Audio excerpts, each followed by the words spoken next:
Okay, we are looking at a new concept today. Well, not really new, but related. It's called power. Okay, but before we get on to talk about power, let's do some questions with the work energy relationship. Okay, so let's go through some of the questions. Again, please make sure you try the questions before you listen to my explanation. All right, first one. On a plot of force versus position graph, what represents the work done by the force F? I feel like we've this question already before, but C, right? The area under the curve of the force position give you work. Next one, if the network on an object is negative, then the object's kinetic energy does what? Well, we know that the relation is network is equal to change in kinetic energy. And so if the network is negative, that means that kinetic energy or the change in kinetic energy has to also be negative, which means the answer is A, decreases. Next one.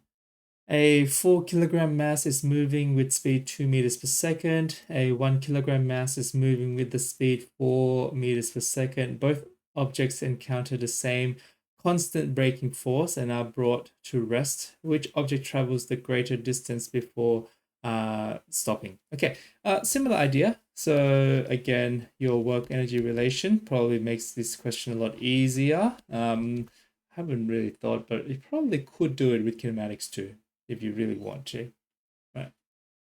But for this one, well, let's have a think about this. So I have here my change in kinetic energy of the first one is going to be, so the first one, so this one is 4 kilogram mass, 2 meters per second. So let's call it object one. So change in KE for the first one is going to equal to KE final minus KE initial.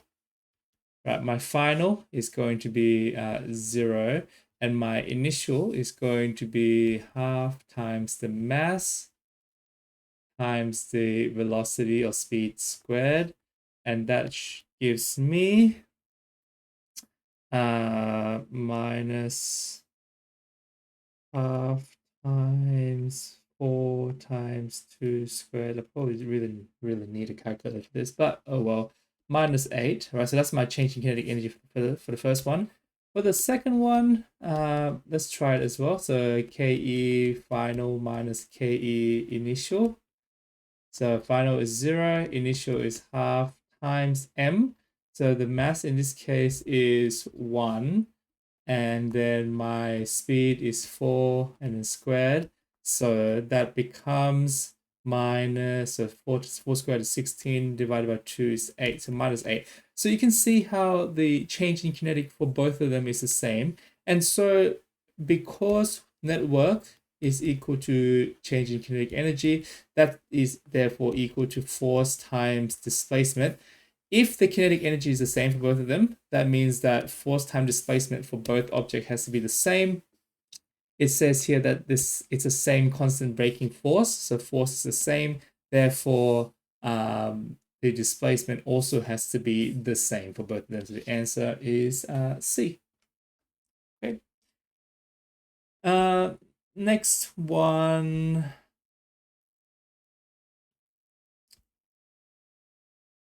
100 newtons, actually, does that one make sense? Hopefully that makes sense, right? Like the logic there, right? Changing kinetic energy for both is the same, therefore the overall work is the same. If work is the same and force is the same, that means that the displacement also for both of them has to be the same, right? So hopefully that makes sense.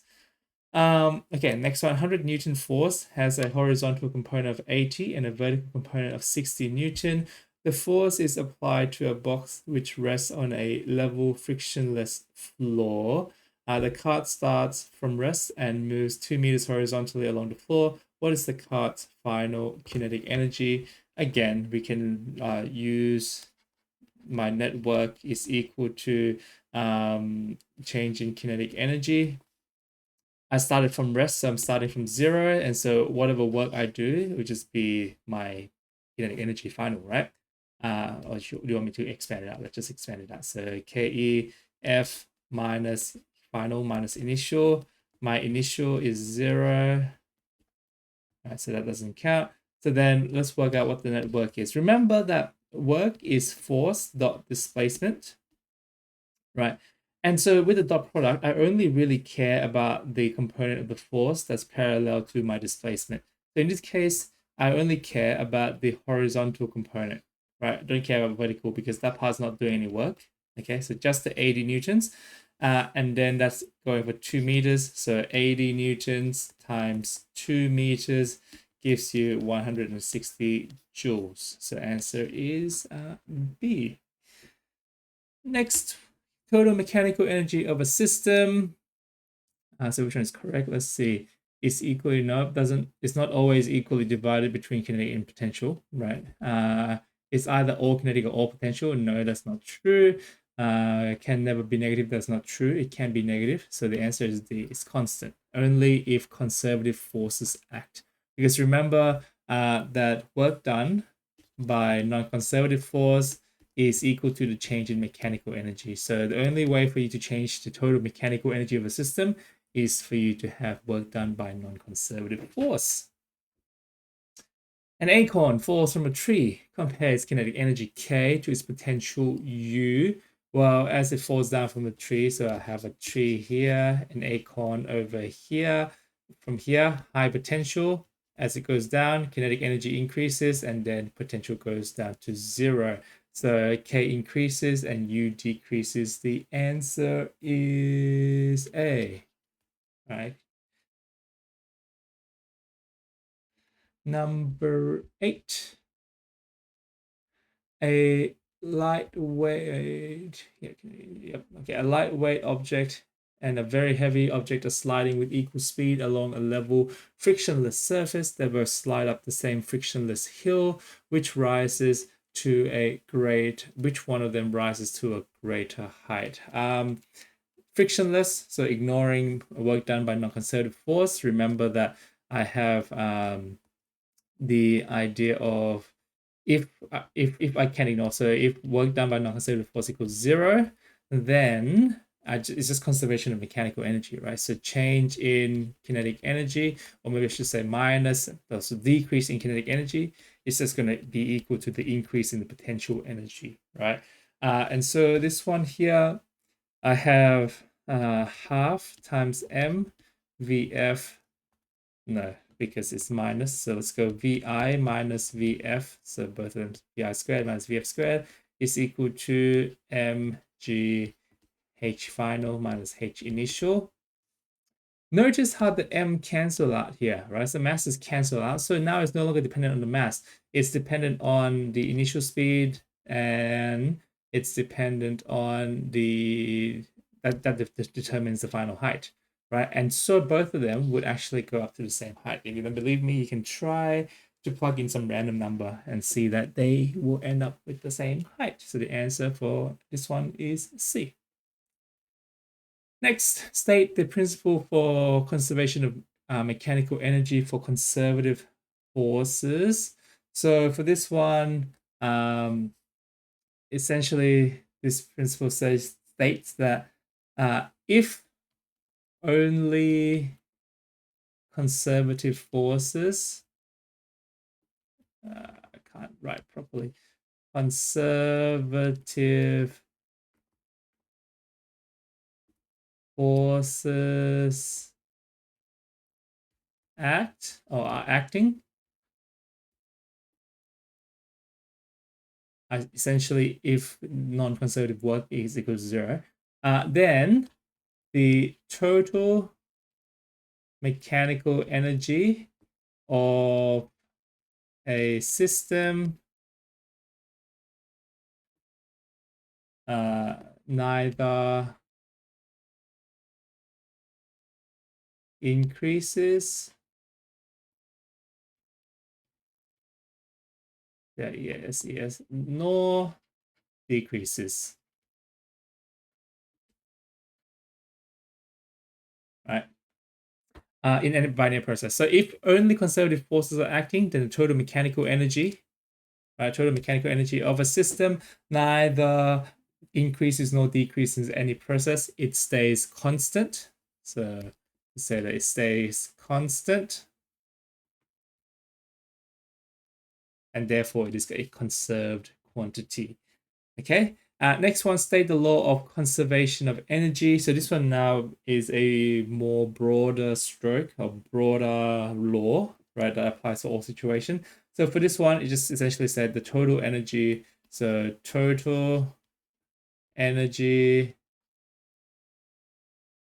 the total energy neither increase nor decrease in any process. The total energy neither increase nor decrease in any process. I'm using error here, but you get the idea. In your exam, actually just write increase or decrease. It's a bit hard to write with this pen. And so total energy neither increase nor decrease in any process. In any process, the energy is simply transformed into another form. So transformed, or it is transferred to a different object. Okay. But again, the total amount of energy remains constant. Right, so again, idea of constant. Cool. Write that properly. Constant. Okay. Yep. So that's the law of conservation of energy. Next one. A ball falls from the top of a building through the air. Air friction is present. So now we have a non-conservative work. To the ground below. How does the kinetic energy K just before striking the ground compare to the potential energy U at the top of the building? Now, without considering air friction or air resistance, the kinetic energy would be equal to the potential energy. However, if you remember, I have the work done, non-conservative force is equal to change in potential plus change in kinetic. And so if this thing here is not zero, that means these two things cannot be exactly equal to each other or exactly equal and opposite to each other, right? Because there has to be some contribution based on this. And so therefore, in this case, the kinetic energy is going to be less than the potential energy at the top, right? So the answer is C. All right, next one. 60 kilogram skier starts from rest from the top of a 50-meter high slope. What is the speed of the skier on reaching the bottom of the slope? Neglect friction. Okay, so back to no friction case. So now, again, I'm just going for a conservation of mechanical energy. So change in this case is coming down. So let's do decrease in potential is equal to an increase in kinetic, right? So mg hi minus hf is equal to half mvf squared minus vi squared. The m's cancel out. My initial height is going to be 50 meters. My final height is going to be 0 at the bottom of the slope, right? Yeah, 0 is equal to half times VF. So final, that's what I want. And then minus initial, I don't know what the initial is. Oh, initial is at rest, so 0. So 9.8 times 2, so move the 2 over, times 50, and then VF squared, so square root it out to get VF, and that gives you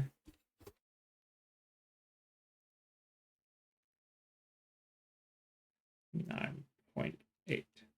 So 31.3, let's round it up to 31 meters per second. Right, so it's about 31.304 or 305 meters per second, but rounding sake, 31 meters per second. Next one, a skier of mass 40 kilogram pushes off the top of the hill with the initial speed of 4 meters per second, neglecting friction. Again, how fast will she be moving after dropping 10 meters in elevation? Same idea, right? So decrease in potential equals an increase in kinetic energy. mg. I'm just gonna stop writing the m, right? Because we know that it cancels out. So height initial minus height final is equal to half times the v f squared minus vi squared. In this case, g is 9.8. My initial height is, oh, it's dropping 10 meters in elevation, right? So it's going from, so that means that this is a 10 meters drop, right? So if I started from 50, go down to 40, etc., right? 10 meters drop, and that's going to equal to half times my final velocity squared minus my initial, in this case is 4 squared. So I have to move this now. So 2 times 9.8 times 10, and then move the 4 squared over, and then square root the whole thing. And that should give me VF, right? And that's equal to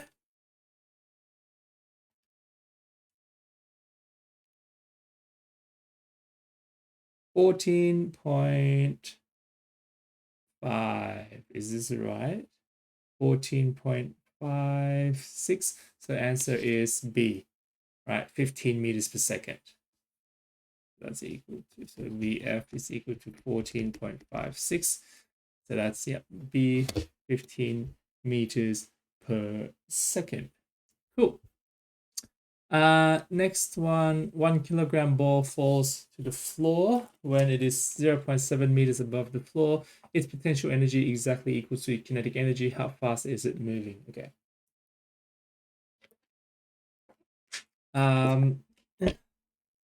Same idea, right? So minus change in potential equals increase in kinetic.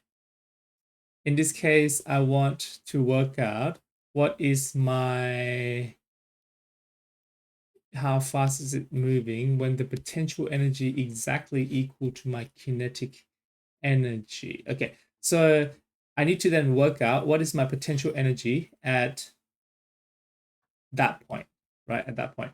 So let's do that. Okay, you know what? Let's ignore this equation for now. So at that point, right, 0.7 meters above floor, potential energy, PE, is equal to mgh. M is 1 kilogram, G is 9.8, H is 0.7. So that gives me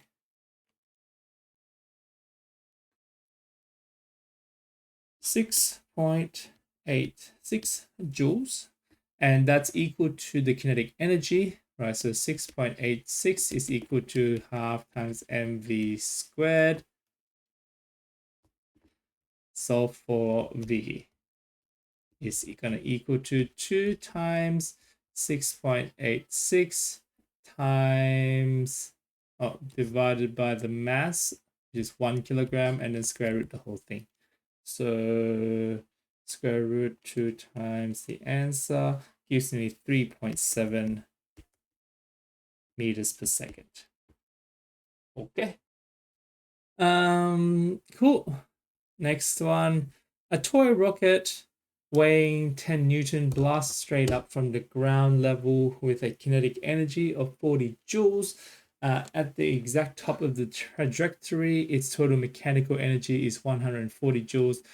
To what vertical height does it rise? Okay, so I have rocket,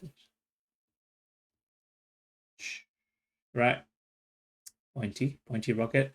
And then it has a weight force of 10 newtons straight up from the ground level. So it has kinetic energy of 40 joules, and I'm going to say that this kinetic energy is constant throughout, right? Because it's a rocket, so it's going, at a constant 40 joules. So at the top of its trajectory, the total mechanical energy is 140. So that means, remember, mechanical energy is made up of potential plus kinetic.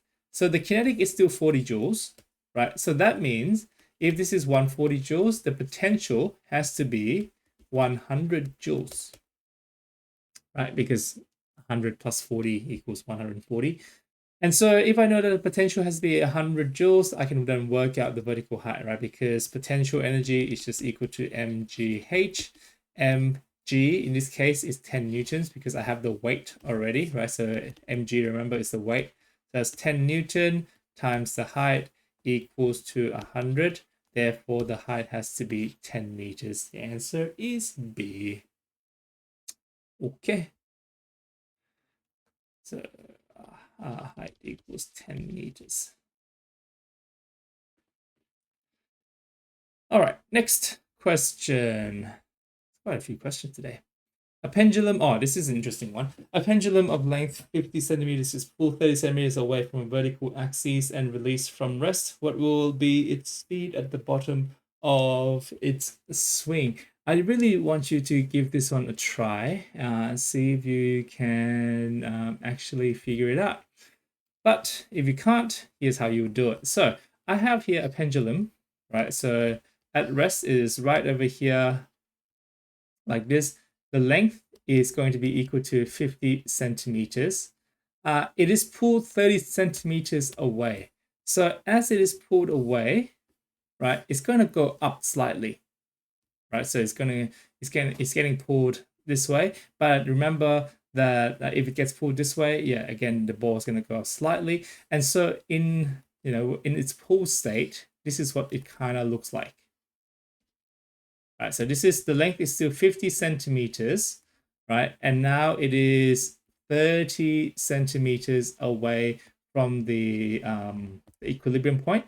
And so you can actually use Pythagoras to work out what the height is, right? So this height is this length here is going to be 40 centimeters because that's a Pythagorean triad, right? Or you can just work it out. 50 squared equals, h equals square root of 50 squared minus 30 squared, and you should get 40 centimeters. I'll write it down.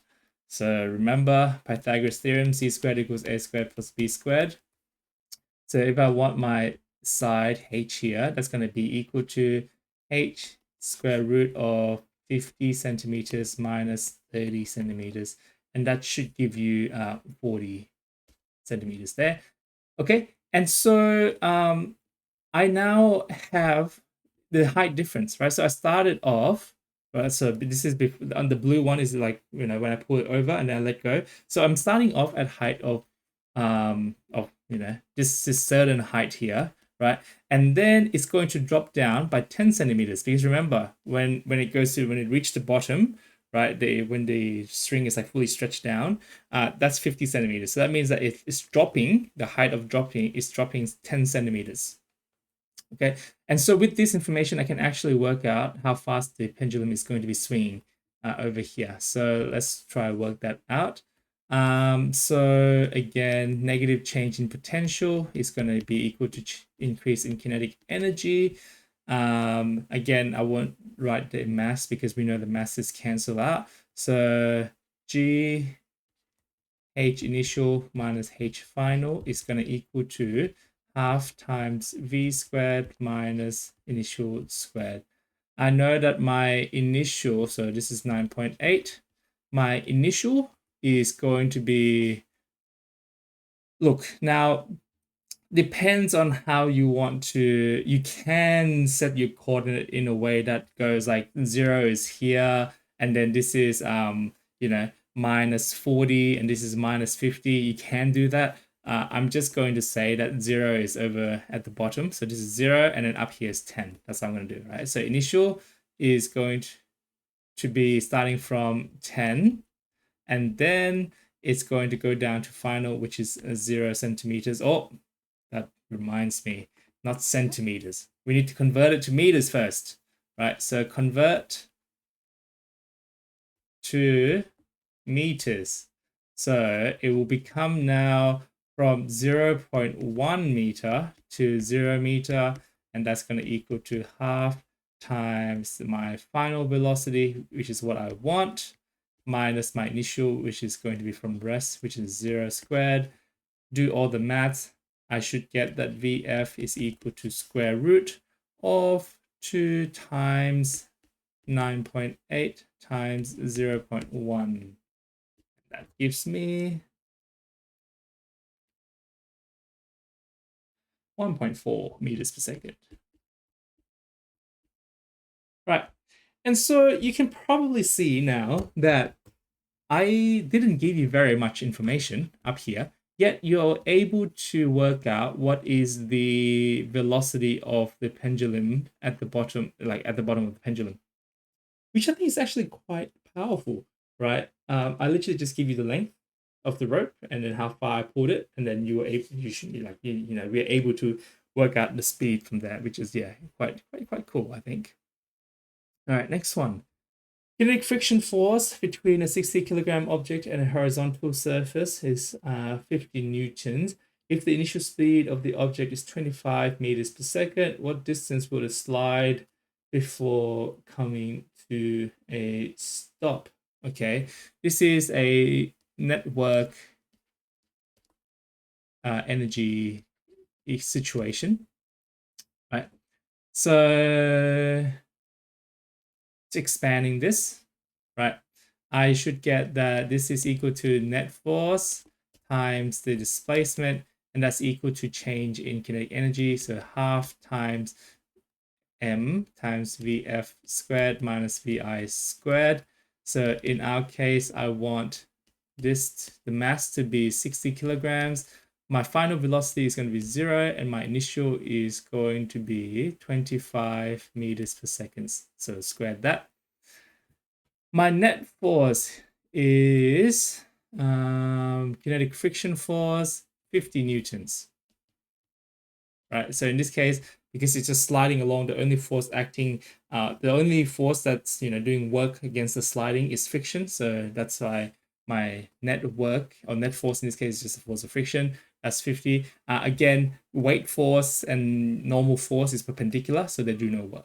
Right, so if I draw a diagram, there's force normal, there's force of gravity. Both of these do no work. So only thing that's doing work is the force of friction. Hence why that's only 50 newtons. And then displacement or the distance S. Solve for this. Oh, actually, because friction is a retarding force, you should probably put a negative there. All right, so the force is opposing the motion. Okay. Cool. So now I can solve it. Half times 60 times minus 25 squared, and then divide all of that by minus 50, and that should give me some answer. So half times 60 times, I'm just going to cancel out the negative here because negative cancels, so that's fine. Actually, it doesn't, because, no, it does. It does. Because this is not negative 25 all squared, is minus 25 squared, so that does cancel out, so that's fine. So that becomes 25 squared, and then I'm going to divide that by 50, so that should give me the answer. So this is 375 meters. The answer is C. Okay. All right, next.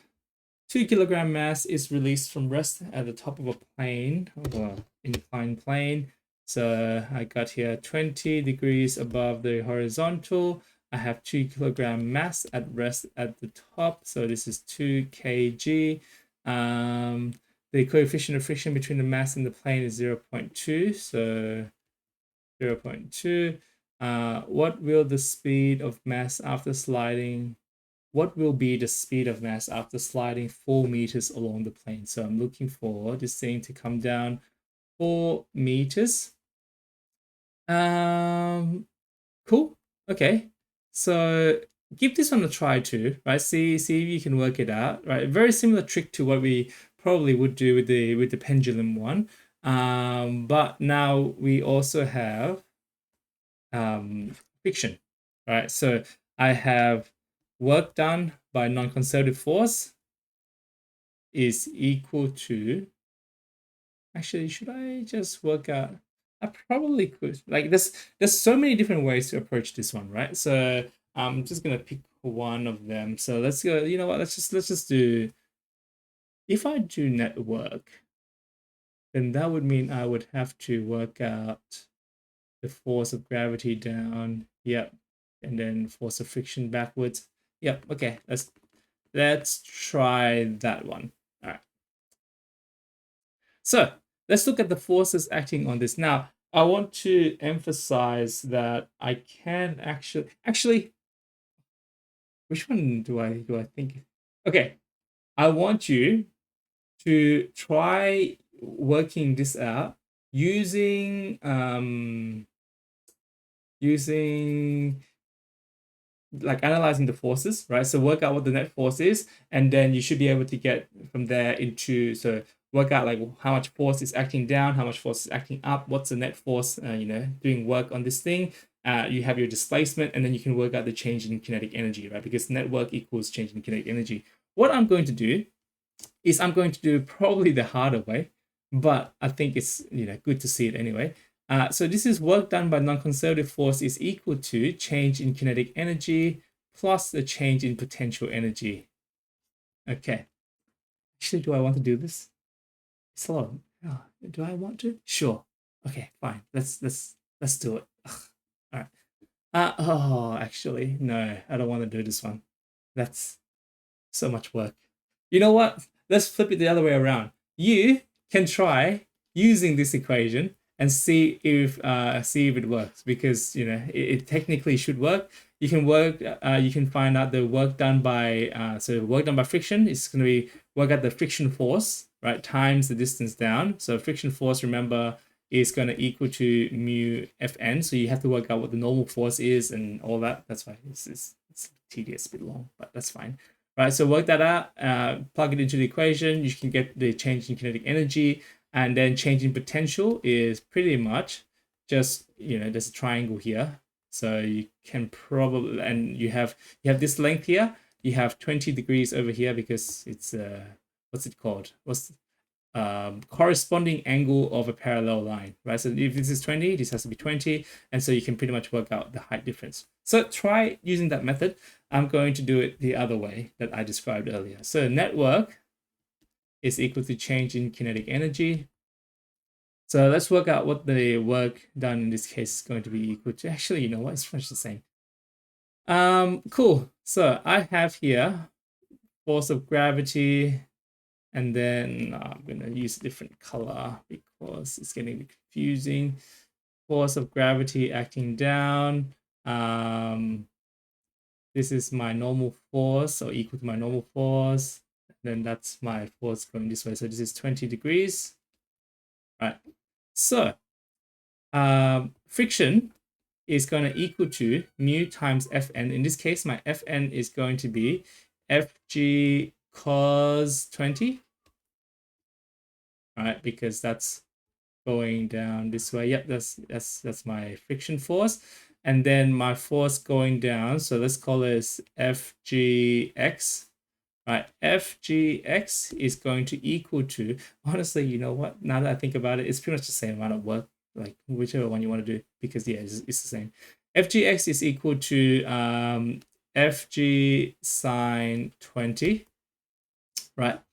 And so if I want to do all of this, then let's work out my net work. So net work is equal to net force times displacement. Net force is equal to, so in this case, it's Fg sine 20 minus mu Fg cos 20, right? Because there's force coming down, and then there is force going up or opposing the motion due to friction, and then times by displacement, which is in this case 4 meters. Okay, so that's my net work. Let's calculate that. So this is m. Actually, does it cancel out? The m does cancel out. So you know what? Let me just expand this into m into actually, let's do 4 times m times g sine 20, and then minus mu, so 0.2 g cos 20, right? That's equal to the network. And then we remember that network is equal to change in kinetic energy. So then that's just equal to half times m times Vf squared minus Vi squared is equal to all of that times G sine 20 minus mu G cos 20. The m cancels out, which is great. And then we know that my initial is at rest, so that's 0. So Vf is just equal to, get ready, this is a long equation.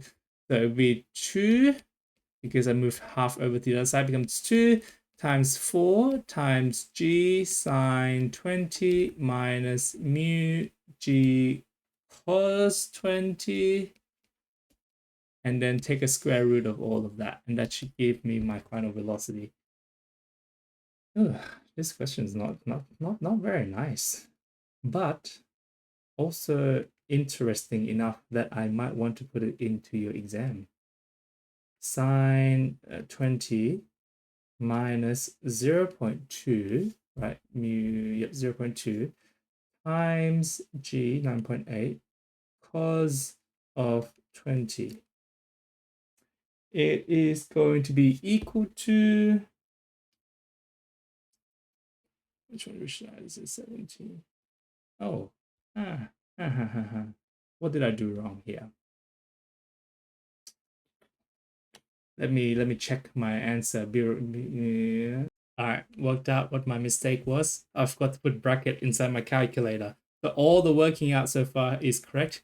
Just make sure, yeah, because that bracket there, don't forget that bracket.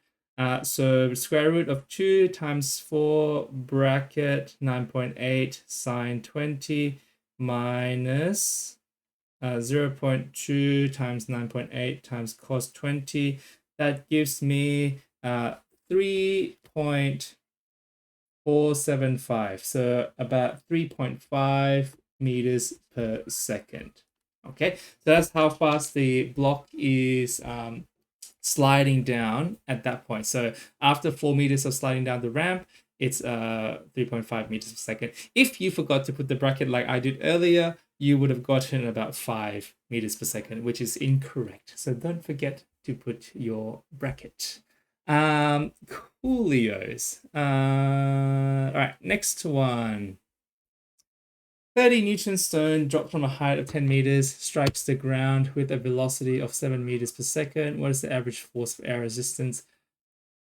Air friction acts on it as it falls. So I've got destroy that. So my stone is 30 newtons, dropped from a height of 10 meters. So this is 10, and strikes the ground with a velocity of, so this is 0, strike the ground with a velocity of 7 meters per second. What is the force? Okay, so non-conservative force is equal to the change in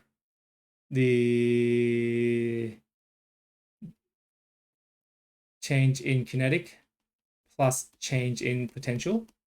Okay, so let's work that out. So my change in kinetic is half times m times Vf squared minus Vi squared, and then plus change in potential, which is mg h, which is hf minus hi. Just make sure to keep track of your positives and negatives for this one. So half times my mass.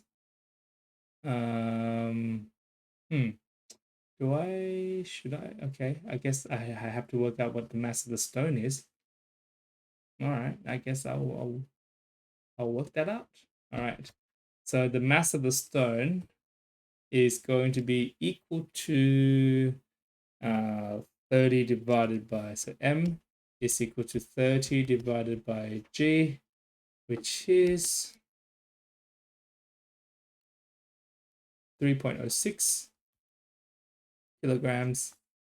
So 3.06 kilograms. My final velocity is going to be 7 squared. Initial is 0, so that's fine.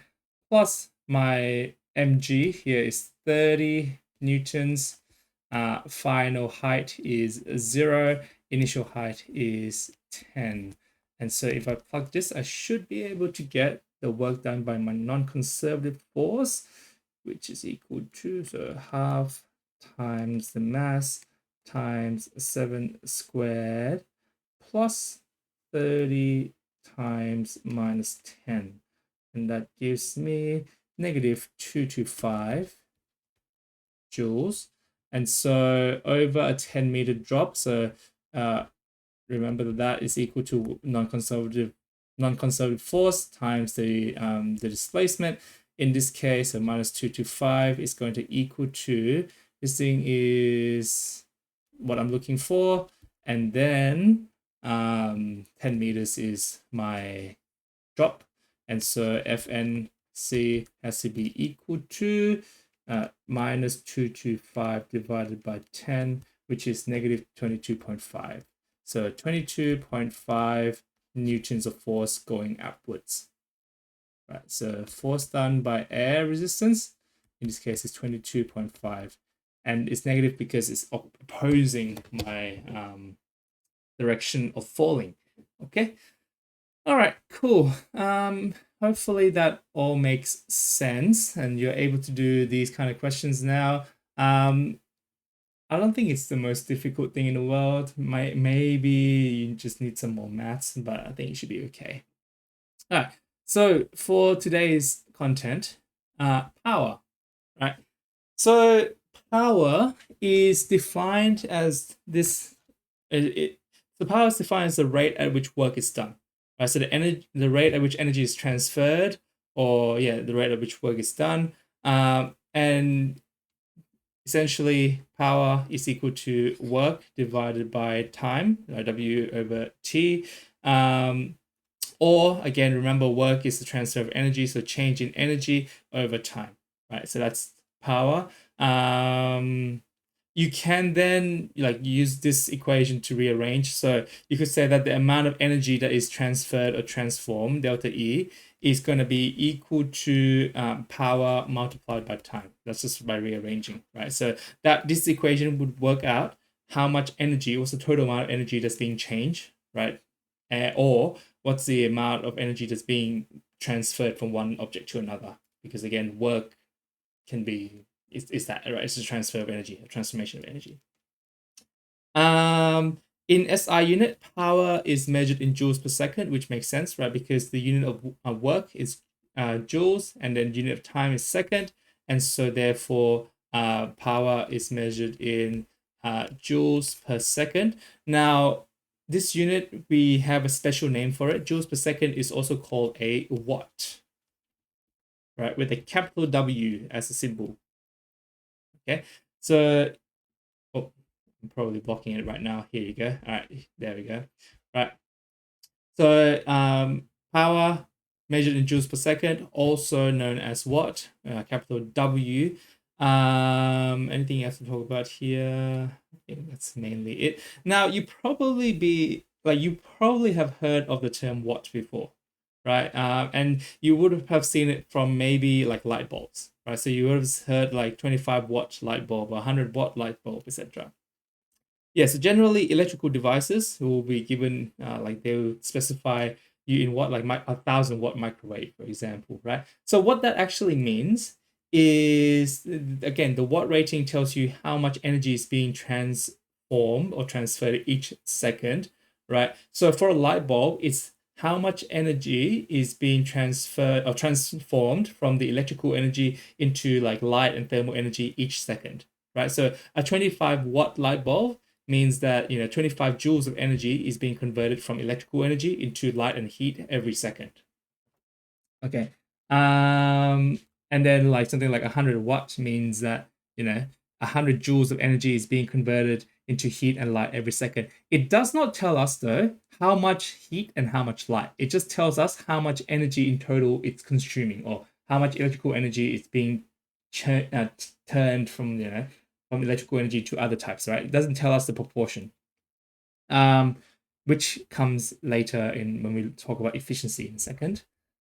But even though we use the term watt for like light bulb a lot or electrical appliances a lot, we can also use watt for other types of energy transformation as well. So don't be fooled to just only think about electrical energy. Okay. So oh, why is it so blurry? Let me fix this up in a second.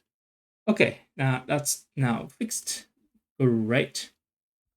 So, what was I talking about? I was talking about, oh yes, I was going to talk about energy and power. So, there is a difference between energy and power, right? And I just want to give you a bit of an intuitive grasp on the difference, right? So, you can actually consider this example. A person, like when you go for a walk, for example, is limited in two things, right? It's limited by your power, your like by the work you can do, and the total energy. So, oh, sorry, limited by the work you can do, right? So not only by the total energy required, but also by how fast this energy gets transformed. That is by power. So you're limited by two things. You're limited by how much energy you have in total, so like how much work you can do, and then how much or how fast can your body convert from one form of energy to another, right? And that would be more power case. And you can think of it this way. You can probably go on a long walk, right? Like a long distance walk or long distance climb. You might be able to go up like many flight of stairs before coming to a stop if you do it slowly, right? And so you actually like you might be expending a lot more energy in total, right? But because you're doing it slowly, you're fine. However, on the other hand, if you have a person who's a sprinter, like who's running really quickly, or if you're running really quickly up and down the stairs, you feel exhausted only like after a little bit, right? Uh, is that because your energy has run out? No, right? You're not out of energy. But what's happening here is that you are limited by the power, right? Because your muscle, your body, is only able to transform your chemical potential energy into mechanical energy at a certain rate, right? And so when you are doing like a fast sprint, you get tired more quickly because essentially, yeah, your body doesn't have enough power to convert more energy. Whereas if you go for a long walk, you can probably expend much more energy over a longer period of time because again, you're not restricted by that power or the rate of the energy transformation. Okay. If you go to the gym or if you lift, you can think of it this way, right? You can probably do multiple sets of like a let's just like a I don't know like a lift and versus like a one rep max, right? So that means that you're exerting a lot of power in that one single rep, right? So you're essentially going into failure. Um, and so what's happening there is, yeah, your muscle is not able to convert your chemical energy into mechanical energy fast enough, right? So the rate is not fast enough, and so that's why you can't do more than one. You have to rest and then let your body, rejuvenate before you can do it again. Okay, hopefully that kind of makes sense, right? The difference between total energy and power, which is the rate of energy transfer over time. Okay. Okay. Let's apply this equation to do some examples. You have here stair climbing power. 60 kilogram jogger runs up a long flight of stairs in 4 seconds. The vertical height of stairs is 4.5 meters. Estimate the jogger's power output in watt and horsepower. We're not going to do horsepower. That's not part of your syllabus. But know that horsepower is also a unit of power that people use for cars and things like that. And then how much energy does it require? Okay, so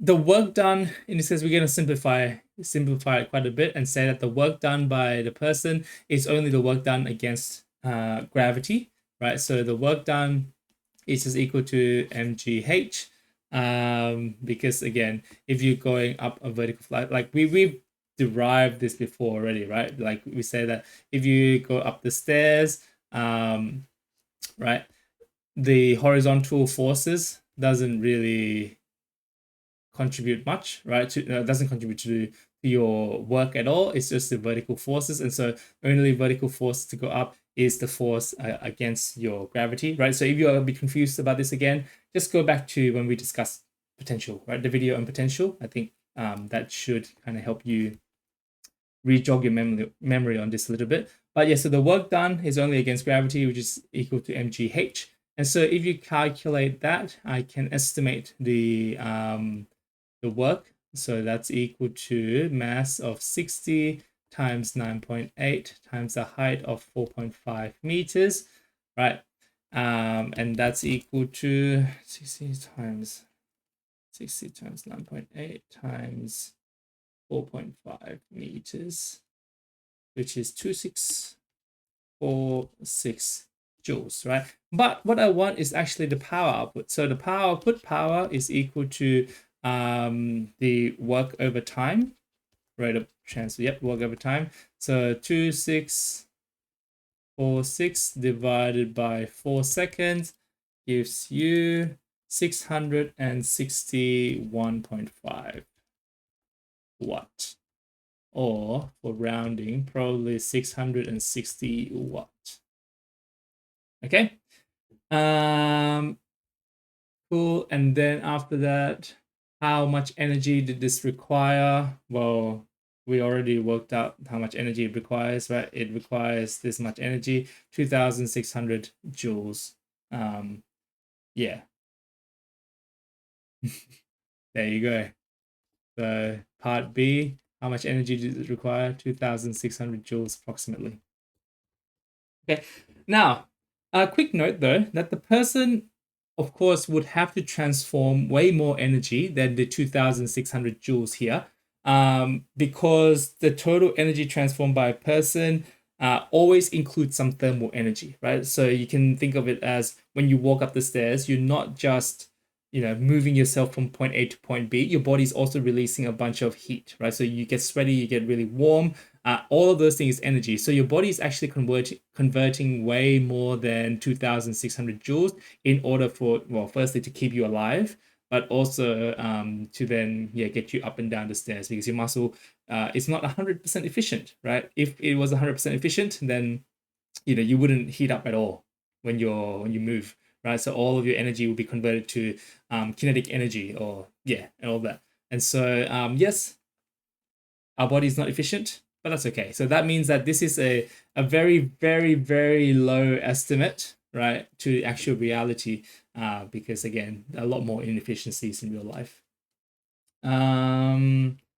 Same thing with like cars and automobiles and stuff like that. They have to do work to overcome the force of friction. They have to do work to overcome air resistance. So like in this case, we didn't really take air resistance and friction into account at all, right? So yes, your body would need to do some more work to go against the bit of friction and a bit of air resistance too.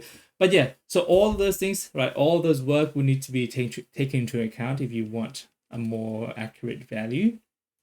Yeah, and so like automobile would have to overcome force of friction, force of air resistance, to climb a hill and to accelerate. And so much more power or much more energy would be required, I should say. Yeah. Yeah. And so a car, right? Like if you think about a car, you're not really like, yes, you're limited by how much energy you have, which is your petrol, right? So you have a petrol tank. That's how much total energy you have. But the car is limited by one more thing, right? It's limited by the rate at which it can do work, the rate at which it's able to convert all those chemical energy into other work in order to get it to move, right? So work against air resistance, work against friction, work in order to make the car go faster. And this is the reason why car engines are often rated in horsepowers, right? Because horsepower, again, is a unit of work. And so it tells you, like, how much is this car able to convert one form of energy to another. So the more horsepower, the more it's able to quickly convert the petrol into useful energy to move, which also means that, you know, the higher horsepower, the more petrol is going to take up, right? Because it's able to consume more, you know, more fuel, right? Well, so hopefully that makes sense when you go buy cars and stuff like that. Yeah, you understand why it's in horsepower and, you know, and work and all of that. Okay. Um, which one is this? This is, yep. So oftentimes it is convenient for us to write power in terms of net force F applied to an object and its speed V. This is readily done because power equals work over time and work equals force times distance. So then I can just go, yeah, here, right? So the bar here represents average. So this is average power. Right, average power is equal to work over time, which is equal to force times distance over time. And so, you know, because work equals force times the dot product between force and distance, right? And then I can kind of do a bit of a sneaky here, and then if you have a look, d over t is pretty much just my velocity, right? So that's why I can just say, well, my average power is just equal to the product between force and average velocity. I like this may feel slightly underhanded, like a mathematical trick. I can prove it to you more rigorously, but I don't think we need it. So really, you could say that power is just equal to the dot product between the force and the velocity. Okay? And so that means it is F V cos of theta, because again, I only want the component of force in the direction of my velocity. Similar idea to like with work and all that, right? So the component of force in the direction of my velocity times my velocity gives me my power. Okay. All right, let's use that for this one. Okay. Power needs of a car. Calculate the power required of a 1,400 kilogram car under the following circumstances. A car climbs a 10 degrees hill, fairly steep hill, at a steady 80 kilometers an hour, and a car B accelerates along a level road from there to there in that to pass another car. Assume the average retarding force of the car is 700 newtons throughout. Okay, I think I might need a bit more space, so let me add an extra page in order to do some stuff here. Okay, so for the first situation, right, the car is going at a steady 80 kilometers an hour. That tells me that the net force has to equal to 0. If the net force equal to 0, that means that, well, I have to think, right, what's the net force acting in the car here? Well, the net force acting in the car is going to be a force due to the car itself, right? And then I'm going to subtract that the retarding force, and then I'm going to subtract that the because the car's on the hill, right, and it's going up the hill, it's climbing up a hill. I have to subtract the component of gravity that's dragging it downwards too. So that's going to be, if I get my FG here, that's going to be FG sine 10 degrees. Okay, and all of this has to equal to 0 because this is my net force. And so if I want to work out the power required, so the power of the car, that I'm looking for the force applied by the car. So F car is going to equal to FR plus FG sine 10. We said that the retarding force is 700 newtons, so that's equal to 700 plus FG is 1,400 times 9.8, 1,400 kilograms times 9.8 times sine of 10, and that gives me 1,400 times 9.8 times sine of 10, 3,082.45 newtons, or about 3,100 newtons pretty much. Okay. And then from here, so that's the force, right? That's not the power yet. So now in order for me to work out the power of the car, that's just going to equal to the force times the velocity. So that's 3,82.45 times my velocity. Also, try not to round until the very end, right? So you can round the final answer, but if you round every time, the error is going to be really high. So don't get into the habit of rounding too much.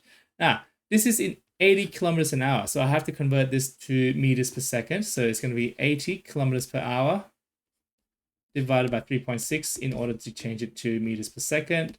And that gives me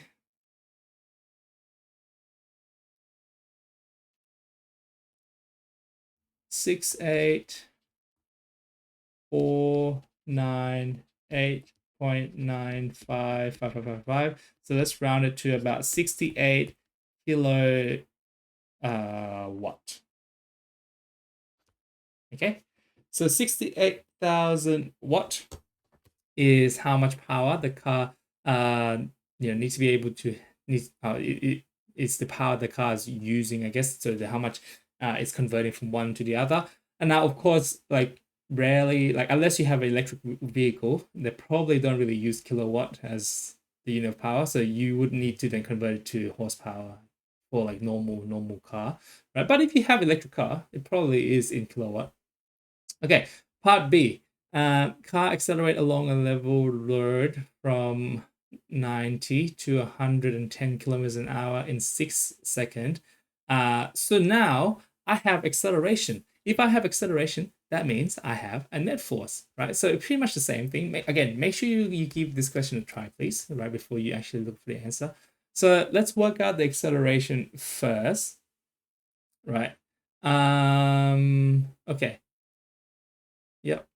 So my acceleration is from 90 to 110 in 6 seconds. So acceleration, so F net equals ma. A is equal to change in velocity over time. So in this case, I'm going 110. Again, change it to meters per second. 110, right? 110 to 90. So 110 kilometers per hour minus 90 kilometers an hour divided by 3.6 to become meters per second, divided by the time, which is 6 seconds, I believe. Yep. And that should give me the acceleration. In this case, the acceleration is equal to 3.6 minus 90 divided by 3.6 divided by 6, 0.9259 meters per second squared. Substitute this back into the equation up here, and I get my net force, right? Net force is equal to 1,400 mass, is it? Yes, 1,400 times my acceleration, which is equal to something. But that's still equal to this, right? Because the forces hasn't really changed. So I still have the force applied by the car, I still have the retarding force, and I still have the force downhill from friction. And so I can just write this answer. So F net is then going to equal to F car minus retarding force minus Fg sine 10 degrees, right? Yes. Okay, and now I can solve this, right? So force due to the car is going to equal to 1,400 times 0.9259 minus 700. That was the retarding force, I believe. Yep. And then, sorry, not subtract, add, because I moved it over to the other side, plus 1,400 9.8 sine 10. That gives me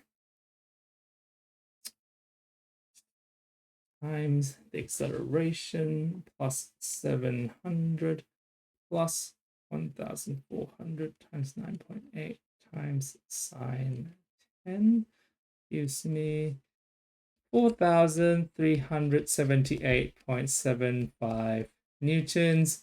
And then from there, the step is pretty much the same, right? I can then work out the, I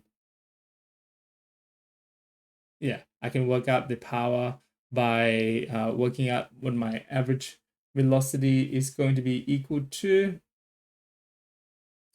Is this right? I think this is right. Jokes, I didn't read the question carefully. It's on a level road. Haha. Along a level road. So that means I don't have this component here. So ignore the FG sine 10 because that is for when we're going up the hill only. So there's no that component there. So that one is gone. And so my force due to the car is not this. Right, it's actually only 1400 times my acceleration plus 700, which gives me 1996.29 newtons. So that's about 2000 newtons. Okay, make sure you read the question carefully. Be better than me. I couldn't see the question. So yep, along a level road. So no hills for this one. Okay, so now that I've got 2000 newtons, I can then work out my power, right? So to work out my power, just work out what my average velocity is between the two. If you remember, my average velocity is pretty much just going to be equal to, sorry for interruption there. But yes, so we're talking about the power, right? Power is equal to force times the velocity. Now for this situation, right, because it's asking for the power required for the car to undergo the situation. So for the car to be able to accelerate from 90 to 110 kilometers per hour. So what that means is the car actually needs to have the maximum, has to have the minimum power of the maximum speed, right? Because it needs to have this, it needs to be able to maintain the speed of 110 kilometers an hour in order for it to accelerate up to there, right? And so then for this one, rather than using average, if I just use the average velocity between the two, I will end up, saying that the car can only essentially because power is dependent on the velocity. If I just use the average velocity, I'm saying that the engine would only be able to go up to that speed, right? And so in order for me to get to 110, I need to put 110 kilometers into my velocity. And so that just means that my force is 2000, my velocity is 110 kilometers an hour, again converted to meters per second by divided by 3.6. And that should give me times 110 divided by 3.6, about 61,000 watt or 61 kilowatt, right? So that's the power output. That's the power required of the car in order for this situation. Now, an important thing to note also again that this is assuming 100% efficiency, right? So I'm assuming that the car is able to convert, all of the energy inside of the petrol in order to, turn it into the rotational motion required to move the car, which is not the case in real life, right? In real life, a lot of the energy is wasted, before it actually gets to the wheel itself, right? So it could be like the heat coming out of the exhaust. It could be air resistance, that kind of thing, right? So there's a bunch of other thing that needs to be taken into account. Yeah. Anything else to have to talk about here? Yeah, and yeah, most of the energy inside the fuel actually end up not doing any useful work, right? And so this is a low ball estimate, right? So your car actually needs to have way higher power than this in order for you to actually successfully do what we talked about here. Okay. All right. So now that you're a bit of a car expert, we're going to wrap up our discussion by talking about efficiency. Efficiency, we don't really concern ourselves too much with efficiency in physics. It's more of an engineering concept, but efficiency uses the Greek letter eta, right? So eta is like an N with a long tail. Efficiency is always, it's general, or you can talk in terms of percentage, right? So it goes from 0% to 100%. But normally it's given as just decimal, right? So between 0 and 1. Efficiency is always going to be less than 1, because if it's higher than 1, what that means is your engine is now creating energy, which is breaking the law of the universe, which if you ever find an engine that does that, let me know first, okay? Because yeah, no engine can transform energy from one form into another without even like wasting some, right? There'll be some like energy going to friction, some going to thermal energy, and so pretty much you will never get anything. Well, you physically, the law of the universe says you can't have an efficiency higher than 1, because yeah, again, you're making more energy, and pretty much efficiency of 1 is impossible as well, just because there's always going to be like thermal energy or other waste energy being formed. Example, car engine converts chemical energy by burning petrol and all of that to move the piston and eventually to the wheel. Almost 85% of the input energy, so almost 85% of the energy inside the petrol ends up being wasted as thermal energy, right? And so that's why there's always like, oh, that's probably more for older cars. Newer cars, I think, becomes a lot more efficient. Like you can probably end up with like 50 or 60% efficiency with your car these days. But yeah, a lot of energy actually ends up being wasted as thermal energy, right? It goes into the cooling, it goes into the exhaust pipe, other frictions of the moving part, like your gears and your all this stuff. And so that's why there's like this push for electric cars or electric vehicles, right? Because electric vehicles are a lot more efficient than and then combustion engine, right? Because combustion engine, if you think about it, what they're doing is they inject the petrol, they're making an explosion, right? So that's a lot of heat being generated, so a lot of energy actually being wasted to the surrounding in order to move the piston. So yeah, EVs, because it's just using electric current to turn the motor, it's a lot more efficient than your normal combustion engine vehicles, right? Yeah. So car engines, like depending on where you look at, you could range. It could range from like 15% efficiency all the way to like maybe 65% efficiency. Yeah, again, depending on what type of cars you have. And here's another tip for you, I guess, with our petrol or the fuel crisis these days, because of the war. Here's a tip for you to save on fuel. Keep in mind that things like air resistance, right? So the force due to air resistance. So as you drive your car, right, you're going to encounter force due to air resistance. Force due to air resistance increases significantly with speed. I'm pretty sure it goes by velocity squared. Okay. And so the faster you're driving your car, the more force of air resistance your car is going to feel. Right. So again, by V squared, right? So you're doubling, not doubling, you're exponentially growing it.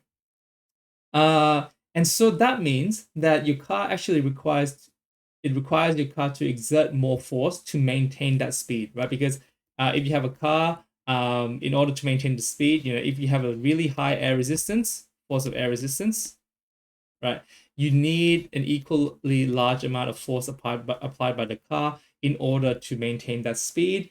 And so if you have more force applied by the car, that means you are, using more of the fuel. So you're using more, more energy is required to maintain that speed.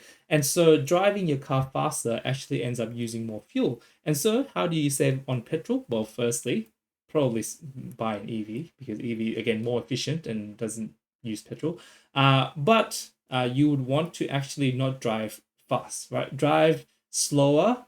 That will reduce the amount of force the car needs to generate in order to maintain the speed, and so you end up saving a lot more fuel that way. Okay. Yeah, just want to talk about efficiency. Efficiency, how you calculate it. Useful energy output divided by useful energy input. So for example, if I have if I put in 100 joules of energy into a light bulb, for example, right, and only 70 joules is turned into light and 30 joules is going to heat, then we know that heat is our not useful, right? So not useful. So in order to calculate my efficiency of this light bulb, it's just going to be useful energy output, 70 joules of light, divided by energy input, 100 joules. So this light bulb is 70% or 0.7, the efficiency of 0.7 or 70%. Okay, simple. And because work, power, they're all pretty much related, you can just chuck power into the equation too, because again, work over time is just power. And so you can, like, if you think about it, right? So work out over time divided by work in over time. If you do your algebra, the time cancel out, so it doesn't really matter, right? And so I can essentially do power out divided by power in to the same effect.